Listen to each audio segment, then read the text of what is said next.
More money, you got less problems. At least minor ones, all your basics accounted for. Team elite I run with, I'm guaranteed to be Final Four.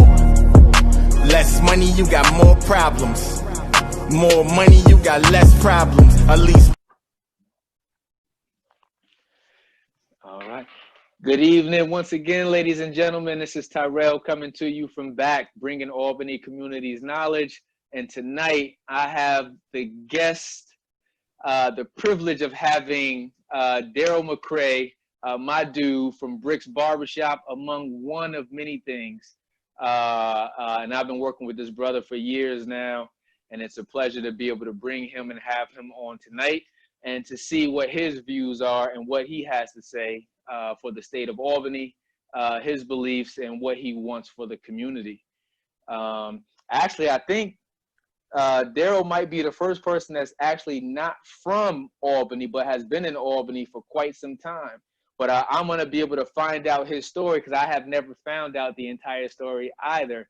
So first things first, man, welcome to back. Thank you for coming on tonight, D. I greatly appreciate you taking your time because I know you are a man that is busy, busy, busy, brother. Man, listen, bro. First of all, thank you very much, man. I appreciate the opportunity, man. One, to be, interviewed by you, brother, somebody that I admire and respect and care for dearly, brother. This is dope, man. So whatever it is, man. And, as far as that, me being busy, man, I do my best to be productive, okay. Because we can be busy doing nothing, you know what I mean? Touche. Yeah, absolutely, brother. Absolutely. Yeah. Ain't nothing worse than that. Be like, you have a person that, I'm doing X, Y, and Z. I'm doing this, and this. But it's like, what did it amount to? Yeah. Spin tires. Yeah. Well, listen, man. Like I said, I'm interested in getting to your story and hearing what you've been up to. So I'm gonna hit you with your first question for tonight. All right. And the first question is, what are you doing now? What passion projects are you working on? Or new endeavors are you a part of? This is your opportunity to tell me, to tell us, what are you involved in? What have you been working on? And what are your new projects for the future as it pertains to Albany? Let us in, D. Oh, man. Well, one thing about me, I've put my hands in quite a bit, and I think that it's important for somebody like myself to do that, and anyone else to pretty much, find your niche, man, find what works best for you. Lately, and also past, I've been working with the 369th Veterans Association, which is a Black established Veterans Association that started back in 1953, and the only African-American Veterans Association that has a congressional charter. It's an organization that I was blessed to have the opportunity to be an officer and a current officer in the organization. It's been, an uphill battle because, a lot of times in our communities, man, organizations and whatnot that may be operated by elders find it difficult to let go and to trust, visions of younger people. And rightfully so, when they've been passionate about something and that they've built, it should be protected, but I'm grateful that past President Jim Daniels saw in me fit to, join the organization and also take a lead position in the organization and try to bring some light to it, man. So since, and I'm the past president, but I'm now the national vice president of Albany District, man. So we've been a part of some great things, man. There was a coin. I should have had one here with me, but there's been a coin that's been minted, been commissioned by the U.S. Mint, Sergeant Henry Johnson coin. Where there's only 500 in the world. We do have some of these coins. These coins are issued to every winner of the Sergeant Henry Johnson Award. Nice. That of the city of Albany. So there's it's coming up on our 4th year. And it's an award. It's a prestigious award, man. It's an award that should, you know, stand out in the community because of, one, just the history of Sergeant Johnson and the Harlem Hellfighters of 369th. Just that history alone, man, should bring some attention and some light, man. But along with that, brother, there's recently, man, there's been a project that has been financed. There's a film company out of England, man, called 555 Films. I was a part of a sales pack 2 years ago, 2018. And right now, the sales pack work, they have funding. So we just finished up. I just did my last interview almost 2 weeks ago, myself and our current president, Ron Wilson, man. You know, so this is a documentary, man, that's going to air on a major public network, on a major network. It includes myself, Barack Obama, Bill Clinton, Colin Powell, Cornel West, Wynton Marsalis, John Baptiste of The Tonight Show, and just a slew of others, man, you know. And what I want people to understand, man, is that this isn't about myself, man. I was invited by President Daniels to be a part of this organization to continue their legacy in the men's who established this organization, to continue their legacy, and that the history of Sergeant Henry Johnson and the Harlem Hellfighters would not be forgotten. So it's my responsibility to get involved on different levels to ensure that this legacy is not forgotten and that it's told. So this is one vehicle, man, that's great. I'm looking forward to it. We're looking, you know, it's just an honor, man, and I'm just blessed, brother. You know, it's so much, man, I want to say, but I'm just so blessed, man. I'm so blessed to be a part of this community and to be a part of this community in this time. Yeah. This is a pivotal moment that we're having right now in the community, that we're experiencing, and it requires energies, man, and light energies, you know, that help us navigate to a better city and to a better people. You know, most importantly, a better people. So I hope there's more, brother, but you know. Actually, the 20. I want to. Hey, listen. That's gonna be the goal, man. Good luck with that one. Yeah. But actually, I want to ask you a question. So, one, I know that you said that you're a part of this organization, but if I'm not mistaken, were you how do you say a paratrooper? How do you say it? Yeah, man. You know, one of the requirements to be a part of this organization is you have to be a veteran, and I am a U.S. Army paratrooper, Gulf War veteran with the 82nd Airborne Division. So I had my experience in the military along with the war as well. You know?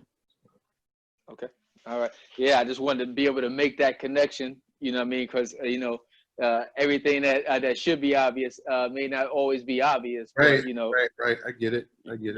Yeah. But you know, thank you for your service as always, brother. Thank you. And you know, you touched on something in regards to the passing of the torch and leadership, and just think about it. We're just like, you know, just recently we had a staple, just like John Lewis, who passed away, and I was having this conversation. Might have been with my wife. I'm not sure who I was talking to recently, but it was just like it's what happens when we don't have those connections between generations. Is like what happens when you lose a person like John Lewis, or what happens if that previous past president before you didn't feel comfortable enough to pass that on to you. And it's just like we end up losing knowledge between generations because no one bridges the gap. Right. So, you know what I mean? It's a blessing to have a person like you to step into, one, for them to feel comfortable enough passing over something that they love, and, you know what I mean, for them to be able to take the creative juices of something new. Because sometimes it's almost kind of like a gridlock that we get into. Just like, our elders who have earned their right, you know what I mean, don't make enough wiggle room for the new generation to come in, and then the new generation are so stubborn and they think that they have it their own way that they don't want to connect with the elders. So we end up at a gridlock instead of, you know what I mean, bridging the gap. Right. So, you know what I mean? So I just wanted to once again commend you on that one, because that's a huge part of carrying on the community. Absolutely. Absolutely, Yeah. bro. Yeah. Yeah. Let me see. All right. Here's the interesting question for you.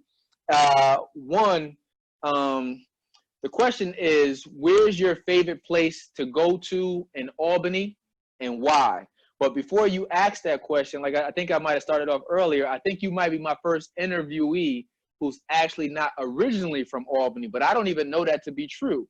You know what I mean? But I think so. But where are you from originally, D? Man, I'm from a small town in Louisiana, brother. Waterproof, Louisiana. You know, I grew up in between Waterproof and Seattle, Washington. My family migrated from Louisiana to Seattle. So I grew up in both places, man, back and forth. You know, I spent 2 years in Louisiana, a year in Seattle, a year in Louisiana, 2 years in Seattle. You know what I mean? You know, and I ended up graduating high school in Seattle, Washington. You know, so shout out to, you know, my peoples in Waterproof. You know what I mean? Seattle, what's up? Because they're gonna see this. Absolutely. Okay. Question. So when did you migrate to Albany? I came to Albany, man, right after I got out of the military, man. I met my my wife at that time, you know, down in North Carolina. You know what I mean?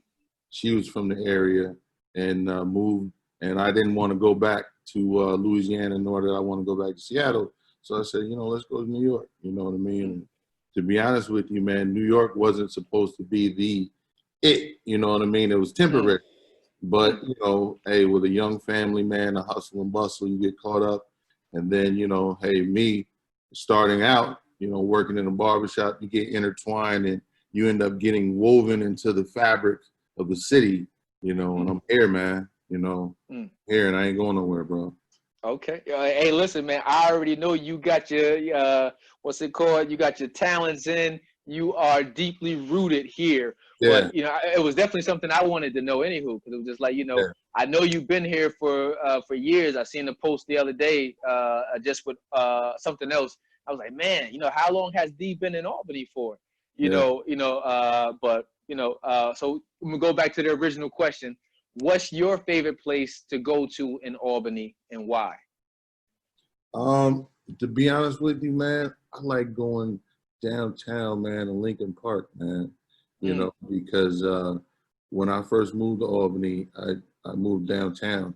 You know, well, I was uptown first for a year, but I spent most of my time downtown. So, you know, I had animals, man. I'd take my dog walking, and you know, I found that to be a tranquil spot for me, man. You know, and I like visiting it often, man. I'll go down there just to sit, bro. You know, yeah. My thoughts, absolutely. Okay. Yeah, mine was always the riverfront. Yeah. You know what I mean? Since I was younger, you know what I mean? It was like once I learned how to get down there, that was always my place of peace. You know what I mean? Sometimes I just get missing. Like, yo, Rel, where'd you go? Oh, I'm just chilling at my spot. You know what I mean? Only very few people knew where my spot was. You know what I mean? We'd just be down there. And a bunch of my brothers used to do the same thing. We'd go right down there by the riverfront, chill by the water, play chess, or just sit out there and just think. You know what I mean? I come from a family of thinkers. So we're always somewhere off thinking. Right. Yeah, man. Yeah, that's one of my hobbies, man. Is thinking. Bro. I really enjoy it. For real. Serious. I was literally I've been having a conversation with one of the guys I used to mentor and model all day today. And it was too funny because even when he was still in high school, I would always tell him he's such a deep thinker. And I'm just having this conversation with him earlier today. And I'm just like, bro, you know, sometimes you can be so deep that sometimes you can get lost in your deepness. So, you know, you got to remember to still, you know what I mean, go deep, but be able to, you know what I mean, stay present too.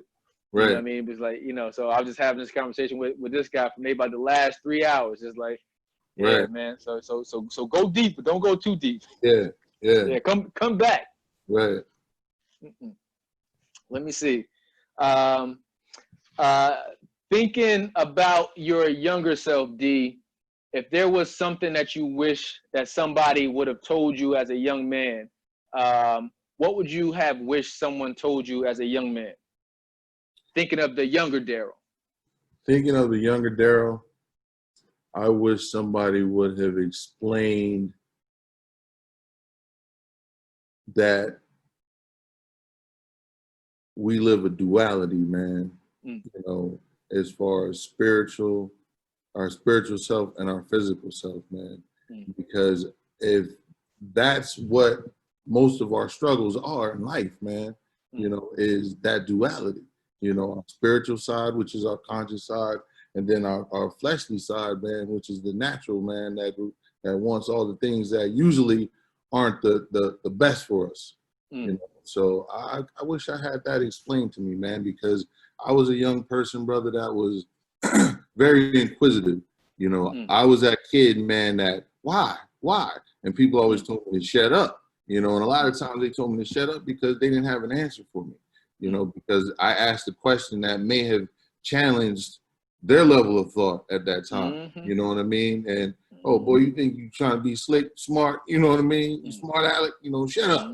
You know, so I wanted to know things, man, and I would have wanted to know that. Okay. It's actually interesting that you say that, because a lot of times, like you said, if a person doesn't know the answer to the question you may be asking, as opposed to just saying, I don't know, right? It's just like, well, you know what? Like you said, I'm going to shoot you down for even questioning anything. But I've learned that it's a unfair pressure that kids put on themselves and adults. Like we put this pressure on ourselves to know. And it's like, yo, there's nothing greater than being able to say, I don't know. Right. It's just like, yo, I mean, listen, I can learn from anybody. So it's just like, but I can't learn faking the front. So it's just like, you know what, if it's something that you've done or something that you've accomplished or something that you're doing, I'm going to ask. Right. Actually, like I remember one time you and I were talking a couple of weeks ago, and you said a term to me, and I was like, "Can you explain that to me?" Right. You know what I mean? It's just like, nah, man, ask the question. Ask the question. That's right. That's the only way you learn. That's it, man. No, that's it. And never minimize the question. You know, because there's no such thing as a stupid question, man. You know, question is a question. Question is a question. That's it. I got a question for you about education. Yes. Do you think education saved you or opened up doors for you? What are your views on education? Oh, man, nah, not at all, man. You know, education didn't do that for me, brother. I was challenged, you know. You know, it was challenging for me, man. And I know there's some people watching this talking about some, yeah. You know, yes, it was. And it wasn't that I didn't want to learn anything. It was that what I was learning, man, I didn't get it. You know, it didn't fit me. You know, nothing that I learned was for Daryl, man. I mean, there were some things that I was able to learn and apply it to my life, but nah, man, you know, I mean, when you talk about history, and I'm a fan of history, you know, I am a historian at heart. And when you start talking about, you get to one section of the history book and black people was slaves and that's it. You know what I mean? Like, that's it. You got Martin Luther King and, you know what I mean? That's it. You know, it was not empowering. I wasn't empowered in school, you know. Not at all, man. So I hope that answers your question, man. No, it does. It does. And actually, it goes back to the conversation I just had with our last guest, Omar. He was talking about how he said, you know, if anything, he always felt that, you know, in the education system, they did a disservice to him about telling him about people that looked like him. Because the very first, what you just said, it was just like his first introduction in the school education system to what black people look like, it was slavery. And I was telling him about a book by Kwanzaa Kunjufu, where he talks about the destruction of young black males. And that's exactly what he identifies in the book. He was just like, young males could be like the studs in the classroom. They'll always answer the question. They want to bring their teachers apples. You know, they want to sit in the front of the class up until 4th grade. And it was just like, and you know, up until 4th grade, it was like they start to get reserved and start to pull themselves back. And he was just saying that's also the first introduction into history and the education system, and where they start to identify people that look like them. Right. And you know, so it's just like, yeah, man, it's kind of like so. And I actually, to be honest, I didn't expect that answer. You know what I mean? Because everybody, I love it, but everybody's always like, you know, education, yeah, education. But I love it because you're a perfect example that, you know, that typical mode doesn't have to be the same for everybody. Success is different. Absolutely. Yeah. Yeah. Didn't do it for me, brother. Nah. He said, simple as that. Nah. Didn't do it. I got educated in the streets, man, by people. You know what I mean? That's where I got my education, brother. Absolutely. Okay. Let me see. All right. Here's a question. Staying on school. During your time through K through kindergarten through 12th grade, did racism show up or play a part in your education that you received? Oh man, absolutely. You know, like I said, brother, you know, I grew up in Louisiana, in Seattle, Washington. So it was like a time warp I would go through, man, you know, going to school in Seattle and experiencing something so totally different where, you know, hey, you know, you had the classroom with, you know, I had my Chinese brother, I had a, you know, Korean sister, you know what I mean, my black sister, my white sister, you know, everybody, just a picture, a collage of different peoples, man. Then I go to Louisiana and, you know, it's just all black, you know, and then, you know, we were educated, we were taught a little bit differently, you know, and I appreciated the difference. Now, so let me correct that answer that I gave you earlier. I got a different education in the South, you know what I mean? Because I had all black teachers, you know what I mean? Principals black, everybody's black, man, you know? So now you're being taught your lessons, but you're getting it from the perspective of auntie, uncle, you know what I'm saying? You know, big brother, you know, big mama in the lunchroom, in the kitchen, cafeteria. You know, that's what we had. We had grandmothers in there, you know, cooking, you know, our lunches, man. So when we would go through the lunch lines, man, we had a system, a structure of black people, man, that enforced, you better do right. You better learn something. You better get this, you know what I mean? Or we're going to get on your behind, you know? So speaking about education from that aspect, man, oh yeah, I benefited from that environment because not only did we learn about other things, yes, we did touch, you know, about black history and whatnot, but you got it from a different perspective. You got the history from, like I said, your uncle, your auntie, you know, not someone that was just, you felt that they were there just to get a check. You understand what I'm saying? Correct. You know, so that's the difference, brother. It sounds like you got it in real time, in real life in Louisiana. Absolutely. Because, like you said, it was you seen the village. It wasn't just some far off character. It was just like everyone was important. The mom or the dad who worked in the kitchen was just as important as the person who was the janitor for the building, and they all had equal say in regards to what you were supposed to do, which was to come here, educate yourself, be better than this, and get on out of here. It was sounds like you identified or connected with that village more so there, you know, than in Seattle, where it was more of a melting pot. You know what I mean? And it was just like, which makes sense. And it's just like, you know, I can only imagine, because I didn't start traveling until I got older. But it was just like, I think having those experiences, being able to travel, you know what I mean, early helps to shape, you know what I mean, what you expect. So to be able to be going back and forth every 2 years from Seattle to Washington, getting the best of both worlds, it opens you up to a lot more. And it also may harden you to a lot more too, because you see the disparity from one place to another.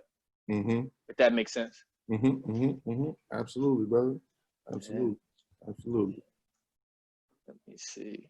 Come on, brother. We're going to get through this. We're gonna do this 20, man. Here you go. The Black Lives Matter movement isn't just about police brutality. It is also about dismantling systematic racism. What would be your top 2 to 3 goals for us to tackle if you were mobilizing the Black community? Oh, man. Well, the first thing that I would do, man, is identify those in the community that have not only just influence, but vision. You know, now is a time for visionaries, man. You know, I noticed, you know, I was at a meeting last night, man, and, you know, I try to, you know, pop my head in and attend different, you know, meetings and whatnot throughout the community, man. And there has to be a change as far as a changing of the guard, man, that needs to take place. And you have to identify people with visions, man, for the community, because there's people in leadership positions in the city that have no vision. Because if you had a vision, you have a plan for the people. Because the people need a plan right now, man. Our people need a plan. You know, obviously we've been participating in different marches throughout the world, and we are hurt. We're hurt. You know, we're angry. We need direction. We need answers. We need directions, man. So that would be the first thing I would do, is identify a group of people, man, and get them together to form committees, man. You know, this is something I had put a post on Facebook a couple of weeks ago, man. It was just, it's a recommendation, but I think that it would be very beneficial, because now when you have these people involved, man, now you can make, and also these are people that are identified by our community. Okay. You know what I mean? So now when you have these people as representatives, man, these are the individuals, man, that can speak on your behalf, man, and have our best interests at heart, and understanding what's needed for our community, man, you know, to be able to navigate through this. Because that's what we need, man. We need navigators, man, real navigators. I remember seeing the post. I seen the post, and then I seen everyone's recommendations for who they thought, and rightfully so. Everyone has their own opinions of who does what. So Absolutely. how do you narrow it down to focus in on a particular group or a particular amount of people? How would you narrow something like that down to build that committee you were speaking of? Well, for one, it is going to definitely require a subcommittee, you know, of, I would suggest elders, people that really know this community, from this community, that have put their heart in this community, and also know what it takes from all aspects when it comes to economics, what we need from the education, you know, all different aspects of the community, man. You need these people that have that knowledge to know what it needs, what the community needs, man, to assist in this time, man, because without any organization, man, at this particular time, man, we're gonna be behind the 8 ball, man. I mean, we are already behind the 8 ball. Yeah. You know? But if we don't really take advantage of this time and this season, man, it's gonna be a rough road for us, man. You know, rough. Okay. Yeah. Well, that was part 1 of mobilizing. Was there a part 2 of mobilizing? Or was that all intertwined? Man, listen, brother. I mean, that's a part of it. You know, I put a whole little spiel together, man. I don't want to take up the time, man. You know, but you know, we definitely can talk about that for another conversation, man. Okay. Well, Okay. God has blessed me, man, and you know, I have vision along with others, and there are very bright, brilliant people in this community, man, that have visions, man, and it's time for us to come together and operate as one, man.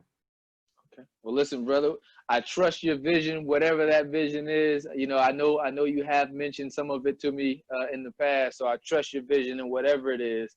Thank and you. I think that what you said earlier was absolutely correct. We don't need just people who have influence, but you need individuals who have vision. And you know, that's so you need some people that have charisma. You need some people that have policy. You need a little bit of everything in order to give us everything that we need. Man, we need to bring the people that need to be there are the people that have that it. You know what I mean? And the community knows it. You know, we know who's who out here, brother.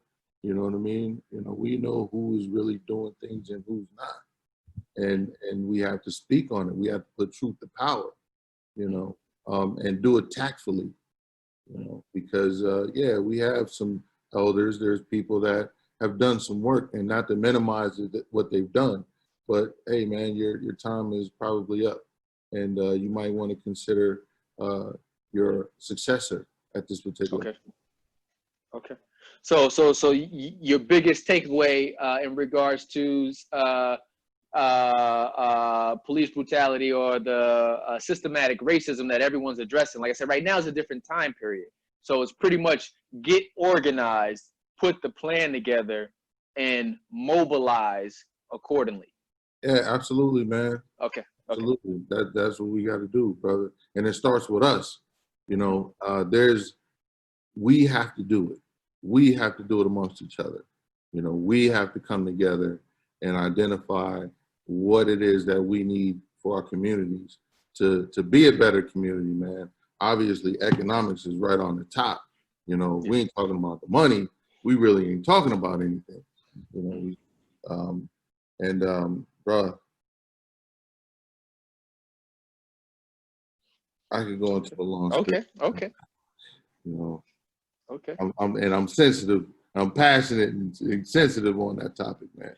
Okay. Yeah, we got to come together. That's a must. We have to. Okay. Yeah, man. I hope we do. I hope we do, because Albany deserves more.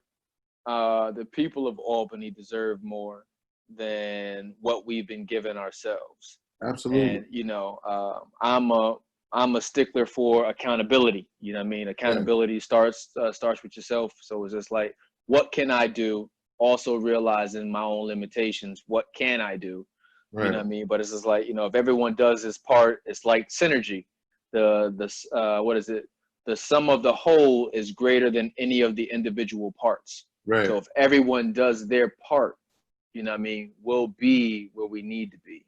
As opposed to everyone trying to get their piece.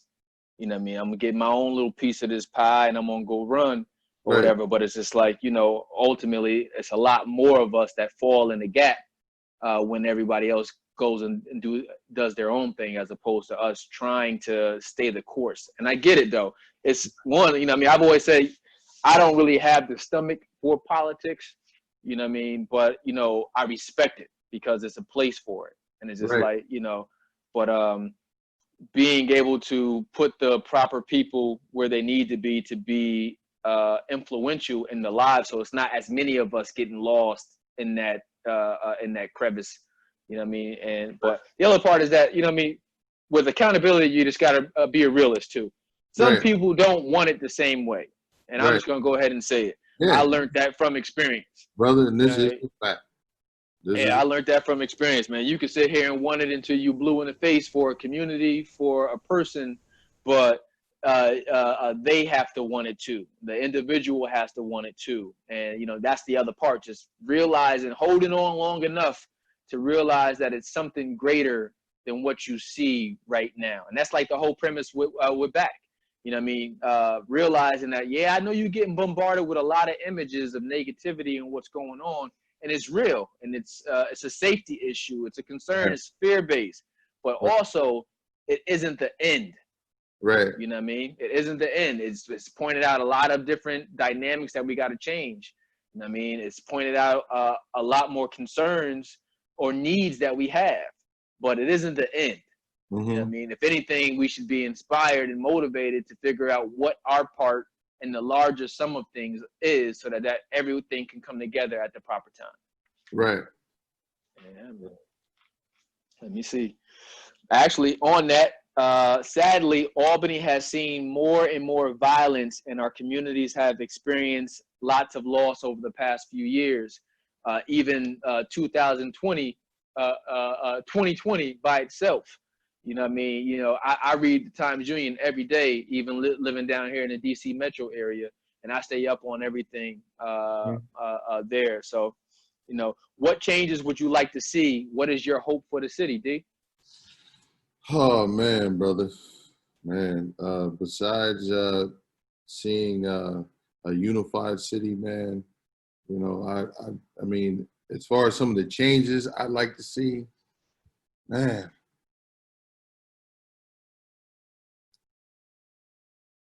there's policies, there's things that need to be in place, man, for me to see anything, you know.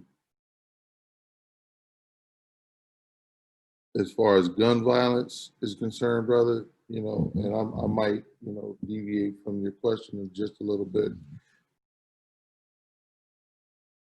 Gun violence is affecting our community, and it affects our community the most in America. I would like to see more done when it comes to how these guns are getting here, man. You know, I mean, we keep seeing who's doing the shooting, who shot who, who's bringing this shit here. You know, where are the task force and federal task force, state, county, you know what I mean? Where are these task force that should be targeting who's selling guns, who's bringing them to our community? You know, I sat on a committee, the Central Avenue bid years ago, man, and I told them before the heroin epidemic hit our community, and I saw it, man.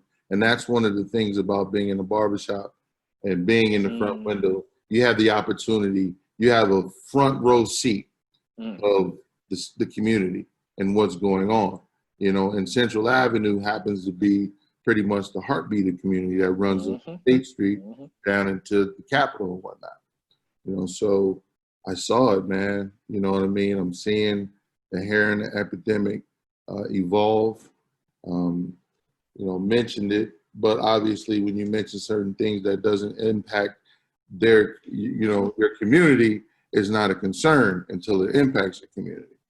And I had mentioned in a meeting that I'm telling you, and I knew it, that a lot of guns were coming in the community because of this epidemic. You know what I mean? Because you got people coming out of the, you know, urban areas, not urban areas, rural areas. You know what I mean? Bringing these guns to support habits, man. You know what I mean? You know, and not just saying that was one avenue, but that's a part of it. That's part of it, man. You know what I mean? And there's other people bringing them in too, man. Besides those that are seeking heroin, man. You know. I appreciate the directness of it though, because you know what I mean. The real question is, like you said, how are they getting here? Right. And one, if you got a certain population of individuals that are on drugs, willing to do anything to get the drugs, like you said, you got to think about it. Man, most of the people who have them, it's not that they have them legally. So once again, how are they getting there? And all I can think about right now when you just said it was that, how old is this argument though? Right? You know, I'm thinking of Boys in the Hood. Think about when Ricky, Trey, and Lawrence Fishburne went out and he was talking about gentrification going on in the community, and he was just like, why is it there's a liquor store or a gun shop on every corner or whatever? And he was like, why is all these drugs? He was like, who's bringing it in here? He was like, I don't know no black person with a plane. You know what I mean? So it's like, how long has that narrative gone underneath the radar? Because what you end up seeing on a day-to-day is us hurting us. You know what I mean? It was just like, how are they getting there though? How is it getting there? You ain't most of the people that have them don't have the means to get it legally, so we're getting it through other means. How is it getting here? Because it's truly affecting us. Yeah, it's truly affecting us. Absolutely, man. You know, so there's a lot of things that I would like to see, man. But right now, I deal with what's my reality right now, and the reality is to deal with what needs to be done right now. You know. And man, we got to find out who's doing that, man. We got to stop that. Because we stop that, we'll stop these guns from getting in the hands of our young people, man, and the wrong people. You know, find out how they're getting here. And that's where a lot of these monies and emphasis need to be put toward. Let's figure out, let's find that out. You know what I mean? You know, let's continue the efforts that you know, to stop some of this, to combat the violence, but let's find out who's doing this. How these things getting here, man. Because it's too many, brother. It's too many. There's too many guns on the street, man. Now listen, I'm pro-gun. You know what I mean? You know, I'm pro-gun. I'm pro-responsible gun owners. You know, but there's entirely too many guns on the street, brother. Too many. No, I'm with you 100%. I'm with you 100%. And it's you know, just thinking of the question though, is like, you know, what would you want for Albany? Is, you know, so I'm a product of Albany, fam. I really want the community spirit back. Yeah. You know what I mean? You know, I grew up, I want to say it might have been like, to me, it feels like this, at least my generation was part of a last generation that understood the importance of those that came before us and those who are coming after us too. And it was just like, yo, I grew up at a time period where Albany still looked good. You know what I mean? It felt good. I can go downtown. I'll be on Elizabeth Street. It's a basketball tournament going on at the park there. I can go down to Green Street. It's a tournament. It's something going on down there. I can go up to Lincoln Park. It's something going on there. This is all at the same time. I can go back uptown to the new courts. It's something going on there. I can go to 3rd Street Park. It's something going on there. And it was just like, it felt good. You know what I mean? One, you know what I mean? So I would love to see that for Albany come back. You know what I mean? Creating that spirit of true community. And it was just like, but it's hard to have it, to have true community, I guess, when everyone feels that, you know what I mean, they don't get those same benefits of the community. So it's kind of like, you know, why am I going to be vested in it if there's nothing in it for me? But it's a lot of it in it for all of us. You know what I mean? Once we take care of each other, you know what I mean? Like you said, it's on us. Once we take care of each other, you know what I mean? We all start to feel the residuals of it.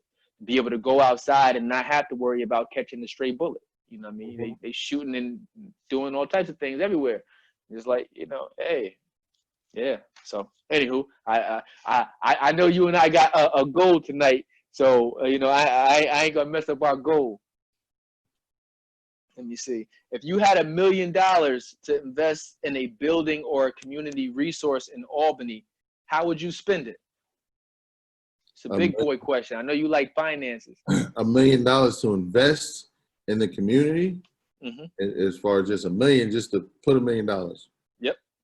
Well, I mean, $1 million is a lot of money, but it's not a lot of money, you know, and especially when you see what the community, what the needs are in the community.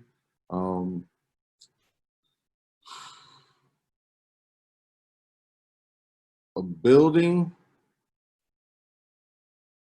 well, $1 million is, I would do my best to identify a part in the community, man, that obviously, man, where you can get the most bang for the buck, man, and try to develop the area, starting with businesses, Black businesses, man, building something or fixing up something, strip malls, something of that nature, man, pulling Black businesses together, man, to start a Black economic infrastructure, you know, to create that, man. That would be my goal. I mean, with $1 million, if I had to put $1 million into the city, that's what I would do, man.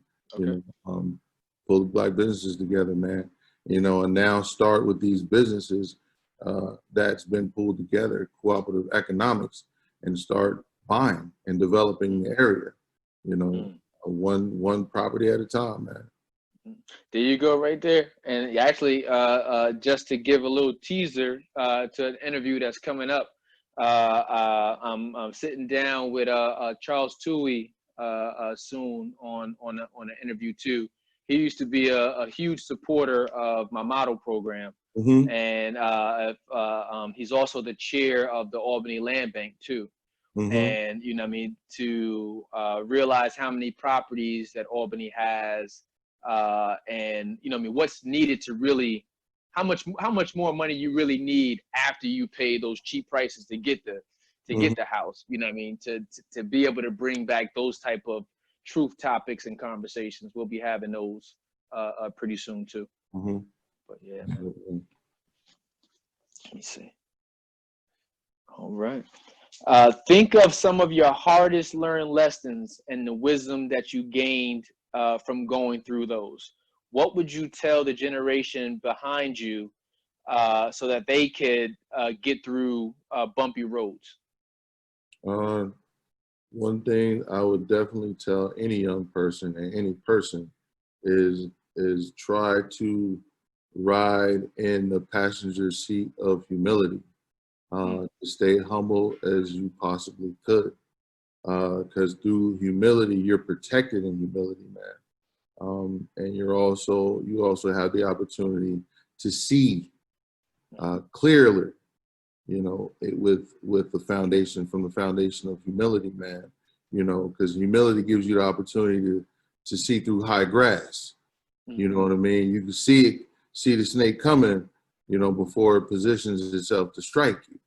You know, to stay humble, man. Stay humble and to follow what's inside of you, because everyone has been given a gift. They've been given something, because we all are here to make a contribution to this world, to this universe, man. You know, so that gift that you've been given inside of you, man, you follow that, you know, and you do your best to nurture that, man, and feed it so that it grows and it turns into, from that seed, man, to that flower, man, that beautiful flower, you know, because that's what it is. We all are beautiful flowers, man. We got seeds, man, you know what I mean? And some of us are stunting our growth because of lack of humility, man, you know, and our decision making and our thought process, you know. Yo, man, brother, it's our thoughts, just like this shirt says, man, you know. Your thoughts shape your reality. Thoughts shape your reality, man, and that's a fact, brother. You know, this is true. What you think about, that's what you are. So if you think about negativity and, you know, doing something, being greasy, that's who you are. You know what I mean? And I always tell people this as well. You are, and I'll tell a young person this, you are what you pray for, man. That's who you are. You know what I mean? D, I think you just hit it on the head, but I'm gonna go back to that conversation that I had earlier with this guy who I used to mentor, right? The entire time, I'm chatting with him for at least 3 hours. At least 3 hours. I'm working at the same time, and I'm chatting with him, and I'm just like, I'm pressing to him exactly what you just said. Pretty much is like, God gives all of us particular strengths, talents, and he wants us to be able to utilize those things, but nothing comes without it. And he was like, and I'm trying to press upon him a feeling that I have that he doesn't share right now. And I'm just like, well, bro, but you trust me though, right? I'm not going to tell you anything bad that you don't need, or I'm not going to tell you something that I don't feed myself. Right. So, you know what I mean? Because he was just like, yo, Rel, I love what you got right now. And I was like, but bro, do you know what I had to go through to get here? You know what I mean? And part of it is just staying mentally healthy. Part of it is being able to go through adversity and hard times with family, with friends, and still come out better instead of bitter. And I'm trying to impress, what's that word? I'm trying to instill that within them. And what he told me was just like, he said, yo, Rel, he said, I think you just too positive, right? And I'm just like, well, listen, that's a compliment, brother. I'll take it. Because really, like I said, man, you can do one or two things. You can be bitter or you can be better. And if what you get out of your conversations with me is that I'm trying to steer you back to positivity, is because I see something in it. Like I can stay in the world of negative. I can get negative with the best of them. I love it. You want to get active? Oh, let's get active. But at the same time, it's just like, it doesn't bring me where I need to be after I get done going through all of those emotions. It's like, damn, you know what? That was some energy that didn't need to be spent on that. Right. So, you know what I mean? So I'm trying to to give that understanding that you just gave indirectly. And really, it was just like we all have a gift from God. God has uniquely shaped us to bring something into this world, and it's our job to find what our purpose is. But you can't find it by yourself. You know what I mean? If you've been pulling up short, part of it is, like you said, go back to that humility thing, to humble yourself, to be able to listen to somebody else to show you a way. Everyone's way is not going to be the same, but if I've been doing it my way for this amount of time and it hasn't worked out or panned out to something that I want, it's time for me to listen to somebody else and somebody else's way. And what I found to work is God. Right. So, yeah. You know what I mean? You too, brother. You too. Yeah, absolutely. Yeah. Let me see. Actually, that goes back to success. Success is measured in many different ways. How do you stay motivated? You know what I mean? Because I can't imagine that all your days are great, but how do you stay motivated when you face obstacles in achieving your goals? I stay motivated, man, by sticking to a vision, man, that, you know, was placed on me a long time ago as a child, man. And it's something that, you know, when you see something, I've tried to unsee it, you know, so I can be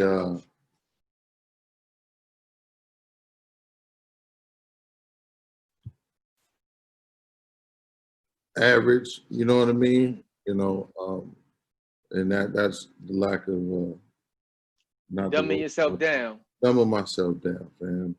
You know what I mean? You know, and I've done that, man, for a very long time. You know, when you've been given something, man, that you don't deserve, you know.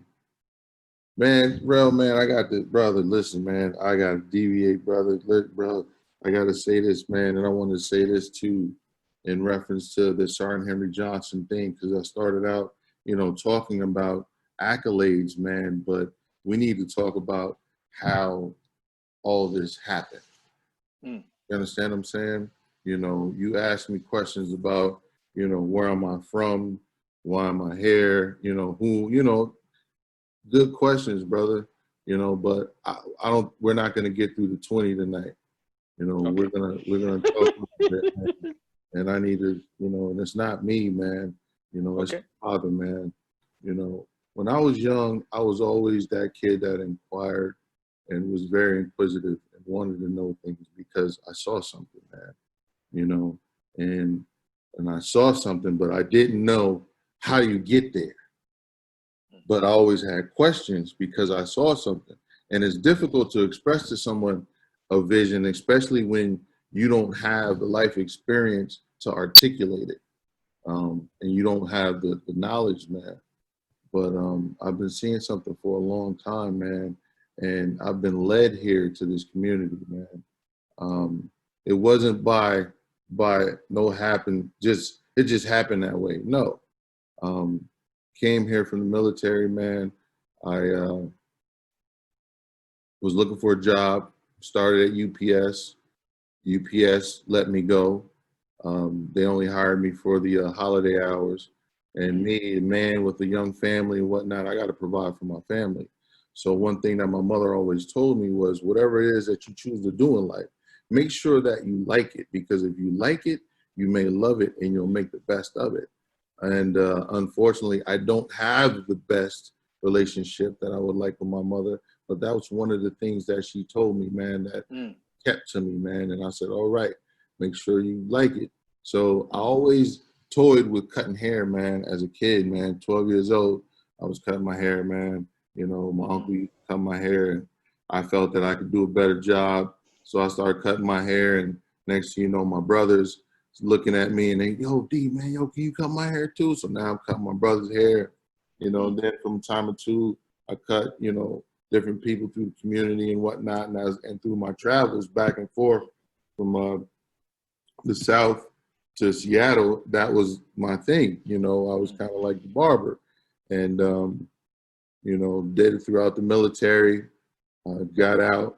And after that being let go from UPS, man, I knew that I needed to do something I like to do, but also incorporate economics. And that's where I went into the barbershop. And Mr. Mike Owens, man, Mikey's Barbershop, 142 Avenue, back in 1994, man. This is the brother who gave me an opportunity. He gave me the opportunity to provide for my family, and I'll never forget that. And I took advantage of that opportunity. It was funny, when I first went to ask him for a job, he said, "Hey, you got a resume?" And I said, "No, sir, I don't." He said, "Bring your resume." So I left, man. I called a cab to Colony. Only place to get a resume was out Colony. That would get me one done right on the spot. So I called a cab, man. I had that much money. Called a cab out to Colony, man.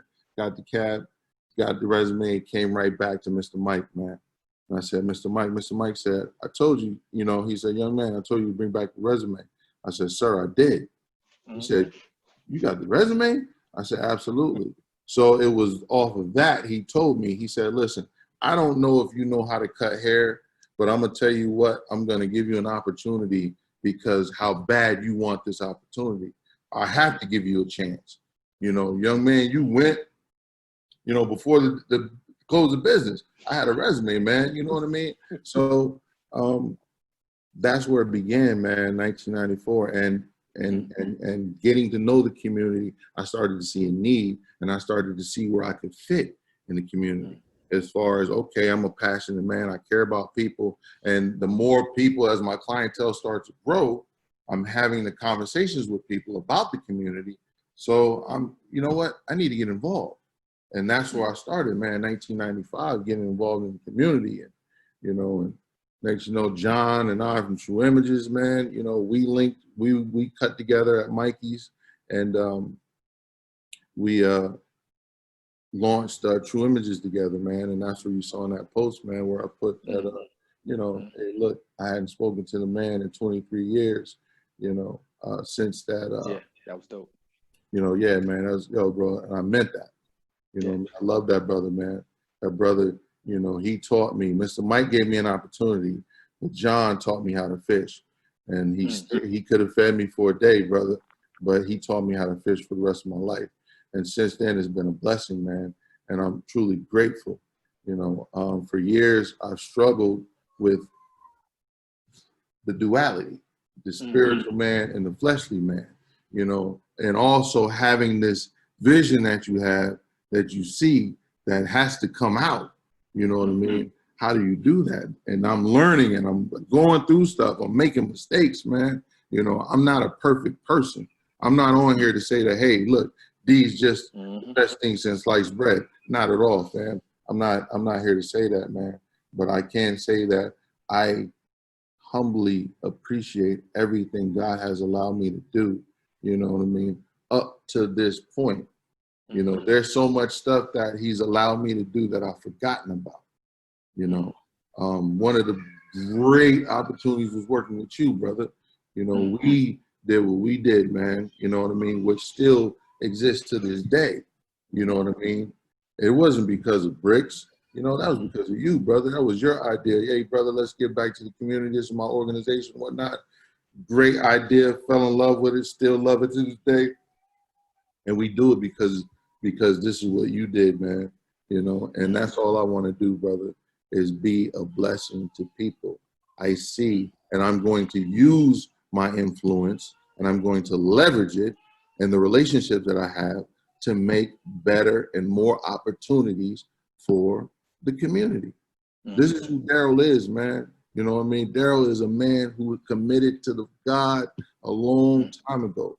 I'm not going to say that I'm some person that can quote scriptures up and, you know, all the scriptures in the Bible. No, you know, but there are some that do resonate within me that I speak about, you know, and I've made myself available, man, for the community, man. So when I talk about Sergeant Henry Johnson at 369, this is an organization that the Lord allowed me to see that is a viable vehicle that can be enhanced, for lack of better words, you know what I mean? And programs and initiatives could be birthed through this but I knew that there has to be some attention that come to it. You know, because one thing I've learned about people like to see things. If they don't see anything, man, they're really not going to be inspired to really be a part of it or to do anything. You know what I mean? So I knew that, you know, with the brothers, the small membership that we had, there's some things that we have to do, man, and that is to reach out to different entities, man, different people, leverage relationships to bring some attention to what's here, and that's great, and that should live on, you know. So, man, I know I'm rambling, man. I'm just listen. You done said so much. You done said so much. Man, yo, Albany, man. No, for real, it's a fact, man. I love y'all, man. I love y'all because I know who I am. You understand what I'm saying? You can't say you love if you don't know who you are. You don't love yourself. I love myself. I know who I am. So when I say that, I mean that. You know, for those who don't know me, man, yo, I'm a loving. Those who do know me, yo, please tell people how I am, that this is real. This ain't no game. This ain't fake. And I'm not asking of anything. I don't want nothing. I don't want no political position. I don't want none of that, man. You understand what I'm saying? Yo, God has blessed me, and I've been operating in favor that I didn't ask for. And it's just unfolding this way, brother. It's unfolding, man. So, you know, I stopped running because I've been running for 40-some years from this, you know, trying to unsee something that I didn't want to see, but I made myself available for it. And that's why people got to be careful. You got to be careful what you pray for, because God will give you something. Because you might get it. You might get it, and it ain't how you want it. Because best believe, man, the quiet person, the quiet nature, reserved nature that I am, you know, man, I'm not getting in public, speaking, doing this, and, you know, meeting people, establishing relationship with powerful people all around the world, brother. Man, come on, man. This ain't nothing but God, man. This ain't D, man. This ain't D. This ain't D, man. D don't want none of that. But people you know, always say, why me? You know, and then other people say, you know, why not me? right. You know what I mean? So you go back to, in the Bible, it'll say, you know, in Ecclesiastes, one of my favorite books, you know, it's just like, it's a season for everything. Right. You know what I mean? So you got a season of running, you know what I mean? Yeah. You know what I mean? I got a season of playing. I got a season for war. I got a season for forgiveness. I got a season for reconciliation. It's a season for everything. And you got to go through all of these seasons to have a better understanding of your purpose. Because, you know, I had to be the young, reckless Tyrell to be able to experience or appreciate the mature, responsible me. And I'm all of it. I'm still the young, reckless one too. But, you know, now it's just like, you know, you got different responsibilities, and you realize that it's not just your physical responsibilities, but you're held accountable to what you know. Right. You know what I mean? So it's just like, I know better. So even if I wanted to act like I didn't, I can't. Right. So that duality, like you said earlier, is like you struggle with, like, well, everybody else is just doing this. Well, why can't I do it? But it ain't for me. It ain't for me. And trust me, I tried it, y'all. I tried it all, man. Seriously, you know, and I couldn't ignore what was in my heart, man. You know what I mean? So, you know, God has been good, man. He's been covering me and protecting me, and I knew a long time ago that He wasn't going to keep blessing me in my foolishness, man. That I had to switch up, you know, grow up and man up, you know, and be obedient to His word, man. And that's it, brother. And that's what people see. And the people like, yo, D, how you do, man? Listen, brother, I ain't do nothing. You know, it's called being obedient, man. You know, I just been obedient to God, man. I ain't asked for none of this. How you always doing something and this and that? Like, man, look, this is what it is. This is what it is. I'm not trying. You know what I mean? You know, when you surrender to the Father, man, to be led, things happen, man. And this is things happening.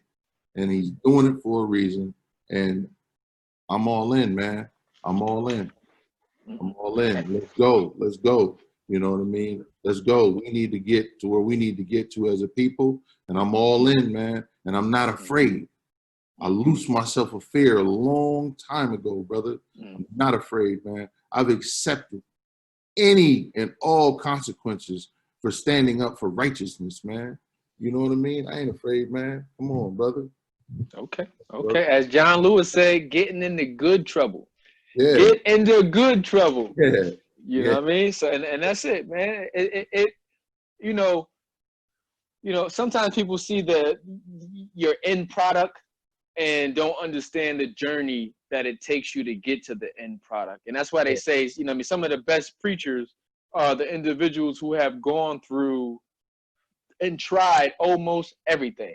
Yep. You know what I mean? And it was just like, hey, listen, I'm not perfect. And that's the best person you can be. Word. You know what I mean? Listen, there's no pressure. He's like, I'm not perfect. I done made every possible mistake that you can make. And I've learned from every last one of them too. Yeah. You ain't gonna catch me in that one again. You know what I mean? But brother, yeah. I'm gonna tell you, man, if I were to characterize my youth, and how someone on the outside would have viewed me as a fuck up, a problem child, a problem. That's how I was looked at, brother. You know what I mean? That's how I was talked about, as a problem, a burden. I didn't want that anymore. I didn't want people looking at me like that anymore. I didn't want people talking about me like that anymore. You know what I mean?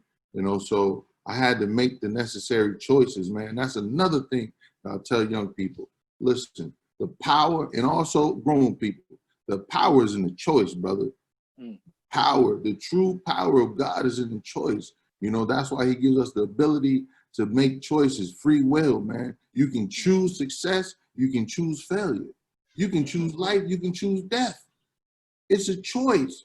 Now, some things are inevitable, Death is for certain, That's gonna happen. But you can choose certain situations and put yourself in certain situations that equal to death, man. Yes, sir. You know what I mean? So, look, the power's in the choice, man. Because before God works in your life, God may be covering you and under his grace and mercy, but before he works in your life, you gotta choose him. You gotta accept. So that's the choice. That's the power, man.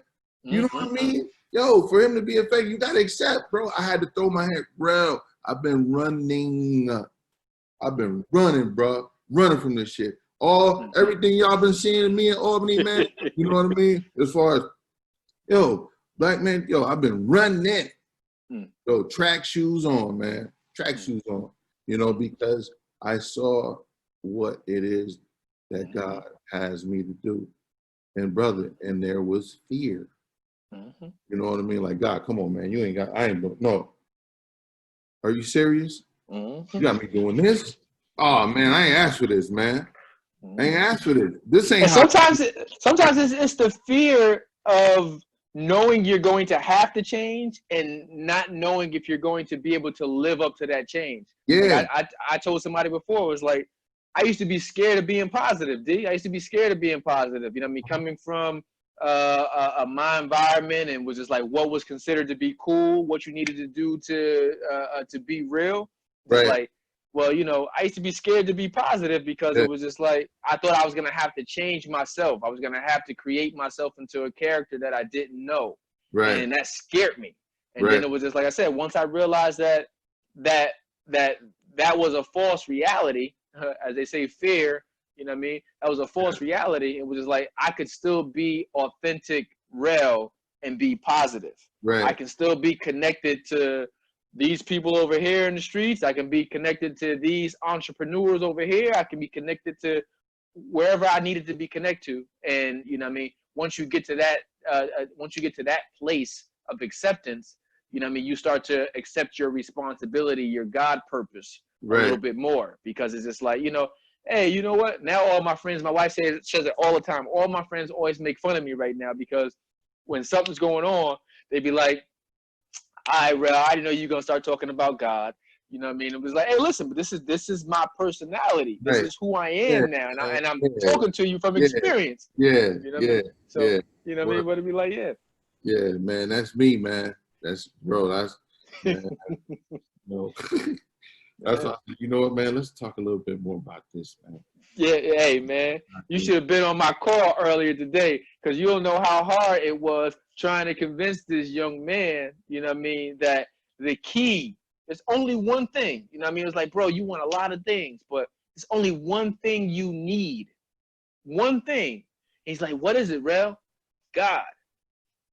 He sets the foundation for every other type of relationship that you have, period. Now, you know what I mean, my more mature self at 36, you know what I mean, I realized some of the errors that you know, I had even earlier on with my earlier program with Motto. You know what I mean? Like, I know you mentioned earlier about like doing the community cut drive. You know what I mean? That was an awesome time period. It was, you know what I mean, my #1 labor of love outside of fathering kids. You know what I mean? Working with that program, but I also realized there was still so much growth and development and hardship and experience I still had to go through to really be humbled enough to allow God to use me the way that I allow him to use me now. So like doing back, it's just like I gotta tell myself every time I feel myself getting anxious, wanting to do too much, it's just like, make sure that you give the glory, the honor back over to God, so that way you have proper perspective on this. Right. Period. Right. You know what I mean? But you got to go through everything. You got to run a little bit. You got to go through hardships to learn how to balance the gift that he puts in our hands. Right. Yeah, man. Absolutely, brother. Absolutely. Yeah, man. You know, Let me see. that's the story, you know. You got to go through something to have a story, brother. You know, there's no such thing as you get the overnight, I'm successful today, but you have nothing to support that success. There's no story to go along with it. You know what I mean? And usually with success stories, man, there's a story, brother. August Alsina just said it on his last album. You know, I'm taking musically because that's my joint. But he said it on his last album. And just like, you know, if you get it very fast and you don't understand or appreciate how you got it, you'll lose it very fast. Oh yeah, that's a fact. You know what I mean? Period. Absolutely. Period. But you know what I mean? That brings me to this question here. What about your life's path are you most proud of? My life's path that I'm most proud of? Oh man, brother. I'd say at this particular time, definitely working. Oh man, brother, there's so many things I'm proud of, man. I'm proud of everything, brother. You know, but definitely with the Veterans Association, man, because I see the potential, and I see what it's going to be, and how it's going to impact the community, with some phenomenal programs and initiatives through this vehicle, man, because that's what it is, man. It's a dope vehicle. It's a vehicle that we're also looking to bring some new members in coming in September, and we're also going to get the community involved as well. So we're going to be starting a civilian auxiliary, get the community involved, man. So I'm proud of that, man. You know, I'm very proud of it. You know, like I said, just having the opportunity to, you know, and it's not me, but God put me in, you know, in this documentary with great people. You know what I mean? And it's all him. You know, I didn't want any of this. You got hitters in there. Oh man, brother, it's powerful, brother. Ooh, man, it's powerful, man. I'm blessed, man. You know, I'm blessed, and I just want to continue being a blessing, and that's what's important. That's the importance. You know, that I'm proud of being a blessing, man, and being able to be a blessing. You know, I'm proud of that, man. Okay. I got a question for you, and you probably touched on this a little bit earlier, going back and forth from Louisiana and Seattle. Or Washington. But how has traveling and/or relocation impacted your values and your world view?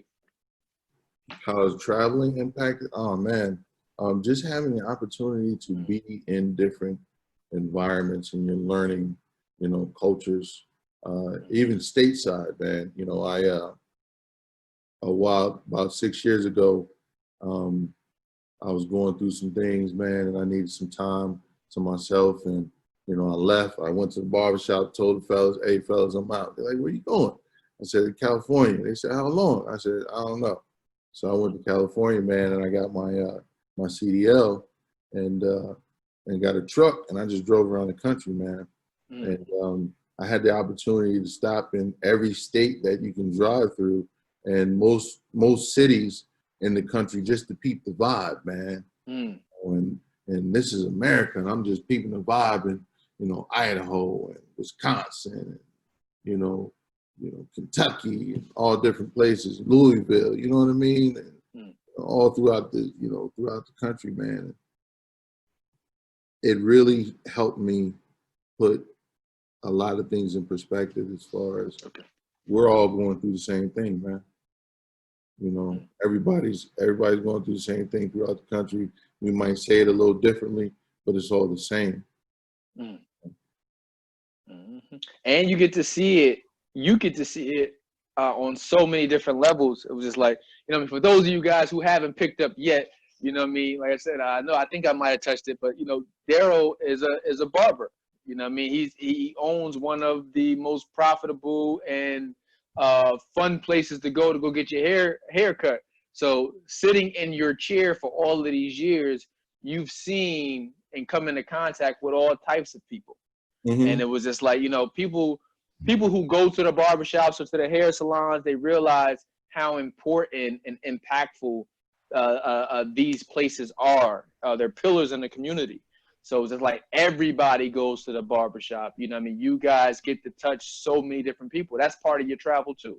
That's part of your walk. It was just like, and you don't got to do anything for it. It's just like they just coming in and you hearing the stories of everybody. Yeah, this is a fact, man. You know, you're hearing it all, man. You know, and that's why I always tell people we're unofficial psychologists, you know, because we have to be able to meet everyone on their level, depending on who they are, no matter who they are, you know. So wherever they are, we got to meet them, man, especially if you want to be a good barber and you want to keep that person as a client, you know, you got to communicate with them, you know, and you have to be able to communicate with them no matter who they are, you know. One time when I first opened Bricks, man, back in 99, was it 99? It might have been 99 when he came through. But anyway, my boy brought Dick Gregory by the barbershop. You know what I'm saying? So I didn't know he was doing it. I guess Mr. Gregory was in town. There was a caucus. It might have been caucus weekend or something like that. So he brought him by, but Mr. Gregory walked in the barbershop by himself. My boy was in the car, I guess, parking the car. Now I'm getting ready to close up, man. I'm sweeping the floor, but we were still open. You know, I said, all right, this gentleman wants to cut, I'll cut his hair. So I'm sweeping up. I said, yes, sir. How may I help you? I didn't recognize who he was. And he said, I said, can I help you, sir, for a haircut? He said, do I look like I need a haircut? You know what I mean? And I'm, you know, we get ready to close, man. I'm like, yo, this old dude in here tripping right now, man. You know what I'm saying? He said, huh? Do I look like I need a haircut? And then I got closer to him. I realized, oh, shit, man, this is Dick Gregory. Oh, man. You know, and I'm going to tell you, brother, that day changed my life. To have the opportunity to be spoken to by one of the griots, you know, of African-American people, man. And for him to tell me, well, first he asked me, he said, do you know who you are? And I told him, I said, no, sir. He said, do you know who you are in this position as a barber? And I said, no, sir, can you tell me? He told me, man, he said, listen, man, you have the opportunity to touch people. You touch their heads. So when you cut their head, you put something in it. Don't just take something off. You make sure you put something back in them heads when you cutting their hair off. And you make sure you have something for everybody that sits in your chair that you got something to put in their head. And I said, yes, sir, man. You know, and this was, yeah, man, this was around 99, 2000, something like that, man. And that day changed my life, man. And I'll never forget that, man. And that's what I did. I took every opportunity to talk to people, man, and reach people, and to give them something, man. You know, and bro, still doing it to this day, man. It's a blessing, man. I'm just so blessed, Tyrell, man. I can sit on this thing and ramble, brother, and talk about the goodness of God, man, and what He's done for me, and the things that He's allowed me to do, and the people that I've met in my travels, man. You know, it's nothing but Him, man. You know, and not just met, relationships, established relationships with people, man. So this is crazy, brother. This is unbelievable, man. And I know you won't bring it up, but I want to bring it up because I got a lot of friends that have gone through the correctional system. I still got some of my closest friends that's in there. Right. So, you know, in speaking with you, I was very impressed with what you're doing for the correctional system, and to be able to help individuals, reintegrate back in the communities. Can you tell me a little bit about the work that you're doing? Don't worry, this question is off the script. It's not on here. No, it's all good. You know, can you tell me a little bit more about that work and how you're working in that scene? Right. Yeah, I'm a vocational instructor with the New York State Department of Corrections, and myself and Dewan Perry, we run a program, man, a day and evening program where we teach inmates. Well, you know, in my class, they're students, but we teach these men how to cut hair. We get them licensed by the state of New York once they complete the program. And we also issue them tools for reentry into society in hopes that, you know, they take advantage of that opportunity to become, you know, productive members of society, and especially when they have the tools and the skills to work. So it's bro, I'm telling you, man, I never thought that I would enjoy going to prison on a day-to-day basis, but I enjoy it, man. And it's a blessing that I have, you know, to talk to men, you know what I mean? And a lot of these men, broken men, and men who have done some things, you understand, that they may not be feel proud about, but are having difficulties, man, with going back home and making the decision to do the right thing. Correct.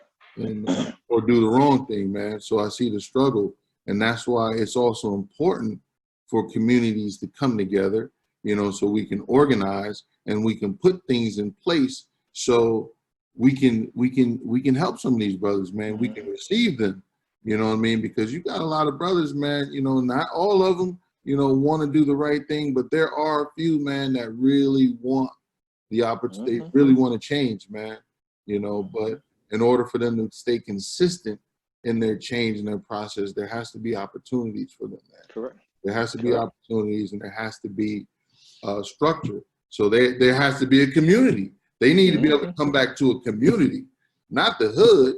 They got to come back to the community, man. So, you know, it's great, man. I love it, man. I love that. I love doing it, man. I love being a part of that. It made me think about you know, when I was in 7th grade, I had a plan and a vision in 7th grade, right? And because already at that point in my life, you know, I have experienced close friends of mine going to jail, you know, I mean, people passing. At 7th grade, I told myself, you know, I remember being an interview for something, and they was like, you know, what do you want to do when you grow up? And I was like, I wanted to open up my own business that employed the youth, you know what I mean, that taught them computer skills and life skills, pretty much to help them navigate their way up out of these situations, You know what I mean? And it's crazy because a thought in 7th grade, you know what I mean, has been following me that entire time. You know what I mean? It was like, you know, we started Model when I was still an undergrad at Johnson C. Smith, right? And after I graduated, you know, I got it incorporated as a non-for-profit and a 501c3 in Albany. And it was like that thought or that seed had started way back then, because it was just like I realized that the community needed way more than what we had. It was like, you know, so many people have already dubbed you as a failure, or they think that they know your story before you even have a chance to tell your story or to create a story. And it was like, and I always wanted to be able to change the narrative. And it was just like, you know, hearing what you're doing for the inmates, you know what I mean, resonated with me, because it brings hope and it gives tools that I can use on a day-to-day basis to fish for myself when I get back out here. You know what I mean? As opposed to going back to maybe what I'm used to, I have another set of tools. And the more tools we add to that chest, you know what I mean? It's kind of like even being in a relationship. You know what I mean? I call myself I test everything out in my relationship. You know what I mean? I'm going to read this book. I'm going to see how this works. Everything gets tested in there. So, you know what I mean? I add these tools to my war chest. So they're adding tools to their war chest as a result of the teachings that you and Mr. Perry are giving. You know what I mean? So kudos for that, brother, because among all of the other things that you're doing, you know what I mean, that one definitely stood out and resonated with me. So I just wanted to highlight that one, brother. Thank you, brother. I appreciate it, man. No problem. No problem. Let me see. Think of your skills, D. What skills or knowledge have you acquired that could benefit our communities? And I think you've touched on a lot of this already, but if there's something particular, like what skills of knowledge that you've gained over the years that you would like to impart on the community, if I'm saying that right? Well, you know, one of the things that I have identified within myself is that, you know, I feel that I have the ability, been blessed with the ability to mediate, you know, bridge the gap with other groups, people. I've been blessed with, you know, how to, you know, articulate, you know, really talk to people, man, and not in a way where, look, you respect, not everyone has the ability to communicate properly, man. Correct. And I respect everyone, you know, no effort is a small effort to me. So I don't talk to someone or talk down or, you know, make them feel as if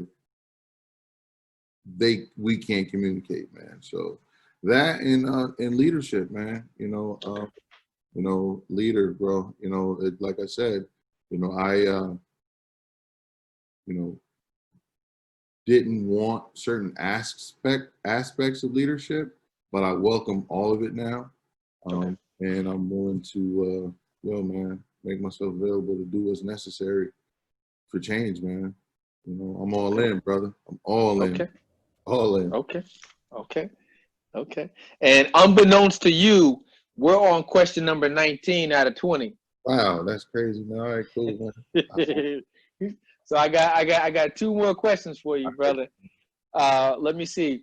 What opportunities do you wish to create for Albany? You know, I mean, you've been here, what you said, since the early 90s. Yeah. So you've gotten a chance to see just as much as I have, you know, because, you know, and by the time you got here, I think I might have just been going into high school. So actually, take that back. I was still in middle school. So, you know what I mean? So what opportunities do you wish to create for Albany? And it might be some of the things that you've already created. But because actually, you know what? I just thought of something as I'm answering the question. It was just like, you know, through the barbershop, I've watched you guys embark on several different things in my time in knowing you.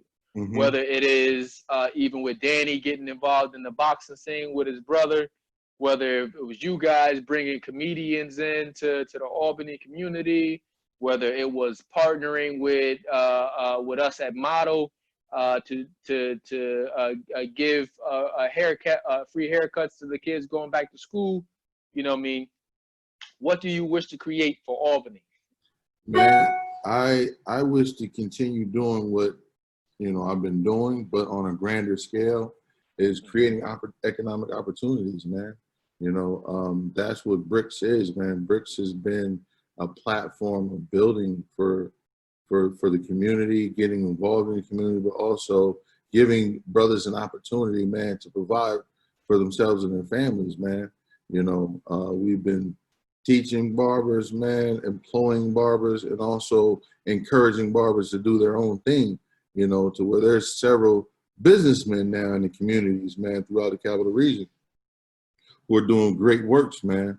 You know, so economic opportunities, man. I just partnered with a brother from Albany, man, Joe McGill, man. You know Joe?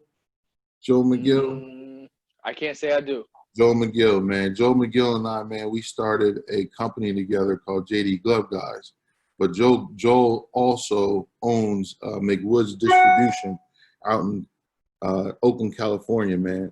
And he services the Bay Area. So this is a new business venture that I'm in personally. He's been in it for a couple of years. And it's dope, man. This is why you always do right by people and never overlook a child, man. You know, don't overlook a child, because you don't know who that young person is going to grow up to be, you know. So it was funny, man. I was sitting in my class inside the facility, and I had to order some items for my class. And they said, well, Daryl, you know, before, you know,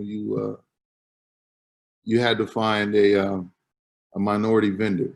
Mm-hmm. I'm like, man, you know, I'm looking for minority vendors and whatnot, man. Bro, I had difficulty finding minority vendors in the state of New York. Not to say that there isn't any, but I had difficulty finding it. So, but make a long story short, it clicked because I remember Joel telling me about what he does. So this brother, man, listen, I gave him my idea and whatnot, and I told him, I said, yo, Joel, man, I said, yo, man, I think there's an opportunity here in the state of New York, man, for your, you know, for what you do. So this brother flew me out, man. Yo, he said, D, man, what you doing tomorrow? And I was like, what? He's like, yeah, tomorrow. So flew me out. No, serious, bro. Listen, bro. Flew me out, man. I had one of the best times that I've ever had in my life. One, you chilling with a young brother, man, who you love, man, and that you help mentor, and, you know, look at him and see how he's living and the things he's doing. You know, you're proud of him. But now on top of that, he presents you with an opportunity to be a part of what he's doing, man.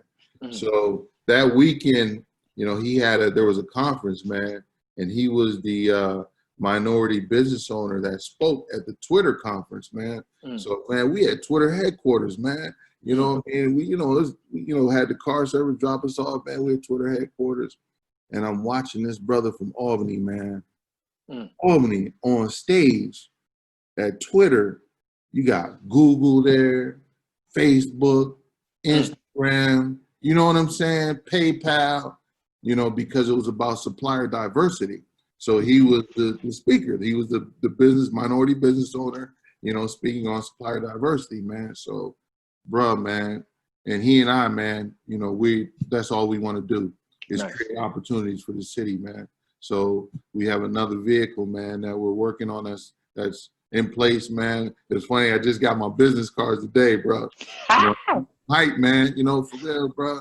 You know, because, and then too, I had the opportunity to be around Black suppliers, you know what I mean? You know, that are getting, you know, we right down at the Bay, man, in San Francisco, brother, and there's containers coming off these ships, you know what I mean? And I'm like, wow, these are brothers and sisters doing this? You know, I was exposed to economics on a whole nother level, man. You know, so my things have changed for me. I've changed. That changed my life. And it happened right before this COVID situation took place.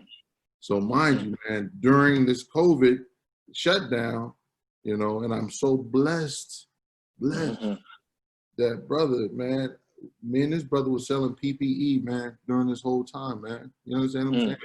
You know, so where, you know, bro, God is good, man. God is good. There you go.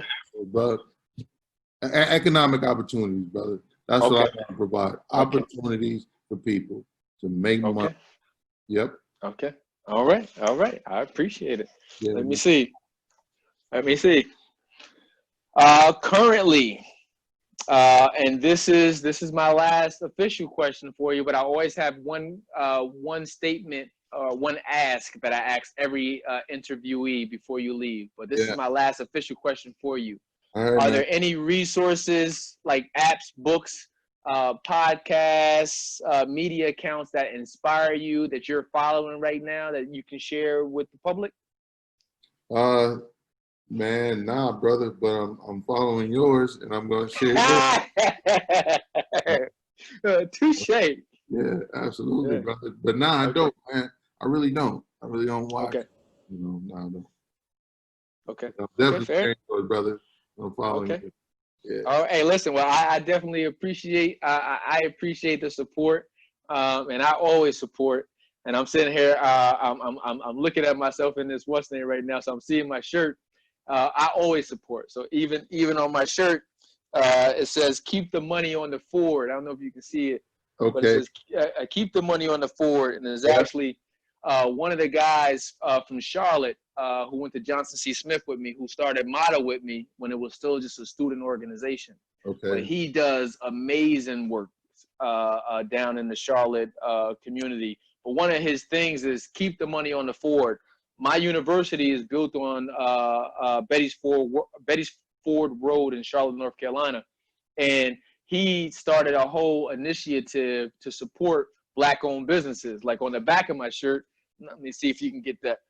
Let's see. But on the back of my shirt, it's a listing of all of the businesses pretty much to promote passing the dollar and keeping a dollar in the Black community. So, you know, I'll use that segue to go ahead and plug him then.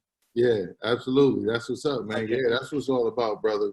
You know what I mean? It's time for us to put our money together, you know, and because we do have that we have the buying power, you know, put our money together, man, and just start buying, you know, supporting one another and buying, man. We need that Tulsa, Oklahoma again, man. Yeah, man.